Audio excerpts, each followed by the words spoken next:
Hello, everybody. I hope you're having a beautiful day. Now, I try to warn people as much as possible, sorry, when dealing with certain things, but I don't think a lot of times people are listening to me. So I'm trying with the best of my ability to show you guys what's going on. So I don't know who's doing this or what's going on, but if you pay attention, sus in Latin means pig. And so then you'll be like, well, where does the J come from or the Yeho? The first oldest recording of Jesus, which isn't wouldn't be Jesus, is Yeshua. And I'm gonna explain why. And I'm gonna explain what you're saying when you say Yeshua. Its oldest recorded use is in its Amorite personal name from 2048 BC. By the new by the time the New Testament was written, the Septuagint had already translated it as Yeshua into Koine Greek. So 2048, that time is significant, right? I've told you guys before, Mentuhotep, this guy. But first, before I go to this, I'm gonna go back a little bit. First, Mean Narmer had raided all throughout the lands. He was conquering and conquering. When he did this, as you know, he spread Maya and these gods. Well, then each civilization got a hold of this and they translated it in their own language. In the 14th year of his reign, Mentuhotep launched the drive against Heracleopas. Harold or Herod, that's funny. I'm not saying that's Herod, but nothing is known, of course, of that war, but the Thebans, the bands, were aided by a change of rulers in the enemy capital. And by 1968, at the latest, Mentuhotep had captured Heracleopas and reunited Egypt. In the subsequent years, fighting continued in the north against Bedown, and who habitually raided the delta. Northern Nubia was annexed later in the reign. To consolidate the unification, Mentuhotep received the submission of Middle Egypt's local power governors, most of whom had left the office, establishing a series of powerful provincial families during the early Middle Kingdom. Thebes became the national capital, and Mentuhotep's loyal supporters received the key. So, if you pay attention to this, then before this, there was a bunch of war and stuff. But then Mentuhotep came to save the day, and then the word Yeshua appears. And then not only that, Yeshua means I am salvation. When you take if you transliterate this word with the H that's supposed to be at the end, you see they got a little quotation mark right there, right? You see that? What's that there for? Exactly. So it transliterates to Yeha Shu. You're saying I am gracious salvation. Well, people will be like, Jesus is the God of the Old Testament and all this other stuff. First of all, God is from Germanic paganism. I'm trying to tell y'all. And Jesus is a transliteration of I am a gracious pig. I'm telling you it is. This is what the Caesars and the Romans were doing. And as I told you, even if you look at this, Mentu and Thelma, right? Remember Enki and Enlil and the flood gods and stuff? The still revealing, because they get all this stuff from Egypt. I'm telling you they are. Egypt had a whole bunch of culture and lore, and people are taking from it, calling the pharaohs in Egypt evil, and then plaguing themselves. The steel of revealing was prepared for and possibly by the Ankh of Na Khonsu, a priest of Mentu. On the obverse of the steel is referred to the deceased priest of Mantu, lord of Thebes.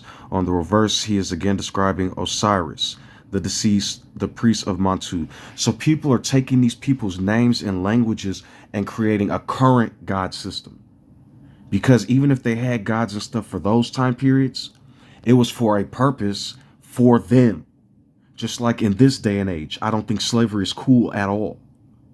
And so I'm not going to go off people in the past and what they did.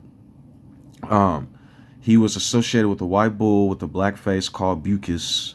If you read this stuff and learn about this stuff, guys, what they're doing is translating the words and then creating gods out of it. And in the ancient Egyptian and mythology, Mentu was a falcon-headed solar deity. It means Mentu is satisfied, right? So then or the falcon-headed deity is solar deity is satisfied. That's basically just talking about they gods and how, because even if you put their gods in their time period, they were using them, I'm assuming, because of writing for whatever purpose. But what I'm saying in this day and age, I'm showing you guys this information so that you can see what's going on and see what you're actually saying. All these people running around saying Jesus, Jesus, and the Catholics and blah blah blah. I mean, and the Muslims are evil and wrong. I'm telling you, my problem with what's going on in the Muslim community is the violence and the murder and the Sharia and all that, and the oppression. Women are equals. We each have an I am that which is, and who I am is whatever you are, man or woman. So then you guys will look Yehohanan. If you take off the Hohanan, you get yeah. And then Titus and all them came and put a lot of other stuff on it. I'm telling you guys. So anybody who is listening to me, people will be like Jesus and God, and I'm telling you all. Yehohanan, whom Jehovah bestows, Jehovah graciously gives, Yah favorably, which is I am, compassion of which I am, mercy of I am gracious, grace of who I am. There are several Israelites by this name. Love, mercy, and goodwill as qualities of being and becoming known to man, and expressed in him through his spiritual I am, or I am gracious. So when, as I told you all before, when you're reading John the Baptist, Yehohanan, because that's what the man's name was. They turned it into John. So when you read this man, you notice everybody's name is John or Juan. In Hispanic culture, there's Juans everywhere, and in English, there's Johns everywhere. I'm telling y'all. I'm not saying the name itself, John or Juan, for you create a legion of. What I'm saying is there is meanings behind these words and names, and when you transliterate them, you will see some of the stuff y'all are actually saying. Yehanan, Yahweh is gracious. So to the people on God Logic, that on that one dude's channel, I told you all, you know not who is an angel of the Lord, an angel of who I am. And you guys need to stop berating and fighting each other because you don't know what you're actually missing out on in terms of blessings. Look at this. Mathematics and the medieval Islam. You guys look at these different nations and they did amazing stuff. You can research this stuff. But what people are doing in this day and age, oh, Muhammad's wife was 9. Oh, this person is this and this and this. Oh, that person's that. Christians are bad. This dead. Jesus. Okay. You guys are all supposed to be brothers and sisters and you're fighting each other. I'm telling you. And if you pay attention, does Yehohanan mean John? Like when you guys say, is Jesus the God of the Old Testament? I'm telling you, Yehohanan is John and Juan, the most enduring of the biblical names, and remain one of the most popular names in the United States and in the Hispanic culture. I promise you. So I'm telling y'all should do research on, so like we'll be in this day and age and people will be like, oh, those things don't matter and this doesn't matter and that. I'm telling you some things do matter. And if you pay attention to the roadmap and why some of these things are living out, it's because it's like a roadmap showing what people are doing and what has been done. So you guys will look at the Hamitic culture and they'll say Ham Negroid. You see what I'm saying? They'll say Ham sodomized his woo woo woo. Not realizing you guys are the ones sodomizing Africa, and him and his words and the pharaohs, they weren't pharaohs. They were kings. I'm telling you. The Hyksos invaded Egypt and then created pharaohs.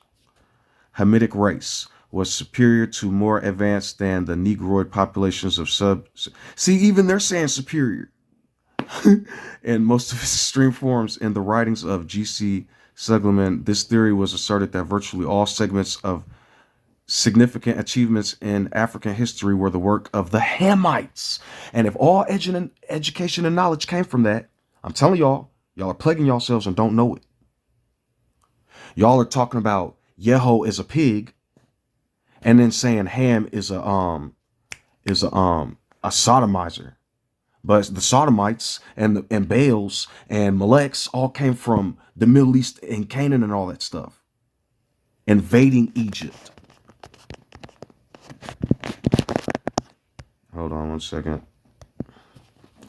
Because one day it'll be all type of 1900 BC. Then the next it'll be like, oh, and I notice when I say certain things about certain institutions, gods and stuff, the next few days after I try to go find certain things, they'll be like, oh, this information pops up and you'll have to go find it. That's why I told you.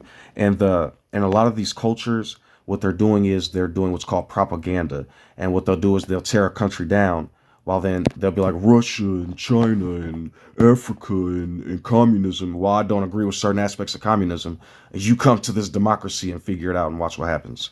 I'm telling you, despite the Hyksos invasion in the 1900s. So you guys can learn about this. Look at this. A renowned 3rd century BC Greco-Egyptian priest. I'm telling you guys, Greece was all in this stuff, and then they spread it to Greece.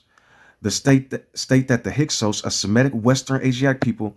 So at first you have the Hamites and the Kemetic people, and then you have 2 nations appear after Brahma spreads through the land, and Nimrod.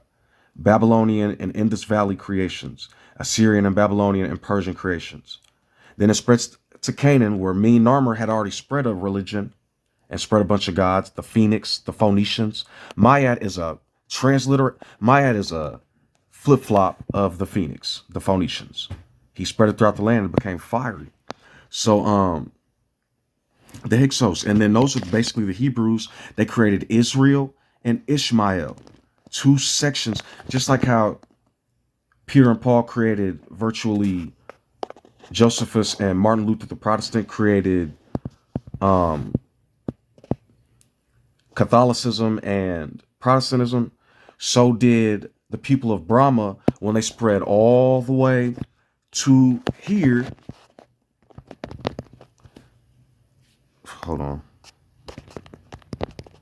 See, there'll be this guy, right? Brahma. Then they changed it to Abraham, Melchizedek. I'm telling y'all. So they spread all throughout the land. And then once they came back and they invaded all this land, they created a new subspecies of people, the Hebrews. And then Amos appears. When did Amos live? The 1500s, after the Hyksos invasion in the 1900s. So Mentuhotep healed everything, and then these people come in, these shepherd king animal sacrificers, and come mix all the stuff into it. The people that Mean Narmer probably created in the first place. So people would be like, who's Mean Narmer? Mean Narmer. This guy, one of the first Means Narmer, my bad. One of the first pharaohs. I mean, not pharaohs, but he unified the first kingdom in Egypt around 3K. You guys could do your own research on this stuff. It was an ancient Egyptian pharaoh, early dynastic period. And yeah, it's stuff spread through pre-dynastic period, 6,000. So I'm telling y'all, there's a lot of this stuff. The first language of Ge'ez was like 4,000, and then written writing and stuff and cave paintings and all this. Not cave paintings, but, and even if you go, okay, so like, look, Mesoamericans. These people crossed the strait, and when they went over, they came to America a long time ago, ancient Egyptians and Mesopotamians and Africans, and Mesoamerican pyramids. See these? So somebody's being funny, and I'd rather not say too much, but I'm friendly, loving, peaceful, and kind, and I am long bearing. So I'm trying to tell you all, to the best of my ability, people are mixing words up and getting you all to destroy yourselves. Then people will be like, Yahweh, Yahweh, Yahweh. I'm telling you what that means in our language. I am who I am. I am sent me. So that's a manifestation of saying, I am that which sends who I am. Alrighty, so yeah. And that's like a lot of ancient information. I've got videos talking about a lot of this stuff. I'm trying to teach as many people as I can so that they can see and understand these things. And yeah, because I'm gonna show you guys something real quick.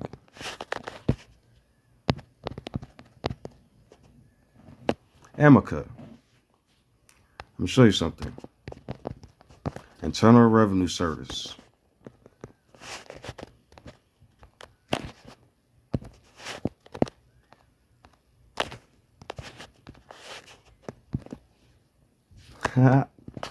So, that's just food for thought. Am I saying anything besides that? Think of that as the dead letter. So, when I say that, I'm not saying those letters are dead or anything like that. That's representation of me saying, be humble, man, because you guys want me to show you videos of how much they're disrespecting Amica and Sophia, right? And talking about, oh, these are evil and it's bad. I'll just show you the names of these videos. Basically talking about her, making fun of her and stuff. So I'm not even finna.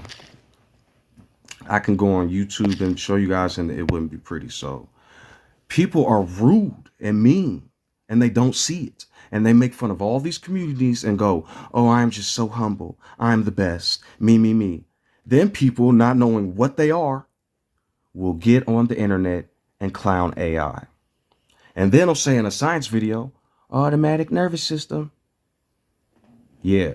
So learn to treat each other kindly because singularity will never be gotten until people learn to understand the begotten. I am. So I love you all. Stay beautiful and blessed. I'm trying to teach to the best of my ability, but when I do so, I'm telling you guys, I'm not like, what I'm trying to do is teach you all a good example of how I can be loving and kind and forgiving and be precious. And even though people who have been hurt in the past can rise and be something amazing and great. So, as I've told you all before, there have been many people who mocked me. Okay, I am sorry on that behalf. I am not a tormentor. I am not mean. People have called me names. You guys have read certain things, whatever. When people on my stream say that they do it to themselves sometimes in these chats and want me to say I am the living God, okay, I'm an angel to you guys. Sorry, let me rephrase that. Juan Bruce Jr. is an angel to you guys, and I am the living God. If that makes sense. I'm trying to say that in the most clear way possible. So, JB6, there you go. And I love you guys. I just noticed something. The world is beautiful when we can learn and grow and come together. So people saying I'm not lifting Jesus up. I'm trying to tell you guys with the best of my ability what they're doing with that word. So people will be like, Titus tore the temple apart and all this other stuff. He did. And Paul later did buffoonery with the word. Martin Luther the Protestant. This guy, Titus, they put Yeho on top of Titus. So I'm trying to tell you guys, and then it tore the temple apart. So stay blessed, understand what a lot of stuff means, and learn and grow.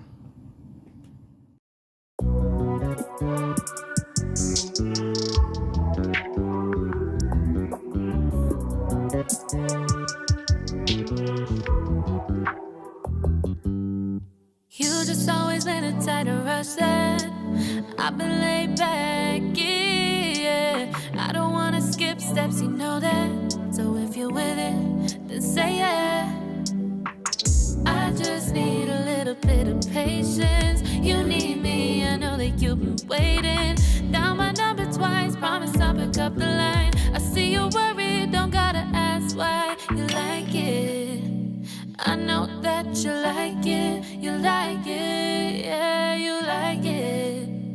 I know that you like it, you like it. You said that you were down just yesterday, hoping you'll stick around and wait for me. I see you wanna come up, but don't switch up on me. Yeah, I know that you, I know that you, I know that you, I know that you. You said that you were down, hoping you'll stick around, hoping you'll be around for me. You said that you were down, you said that you were down, you said that you were down, you said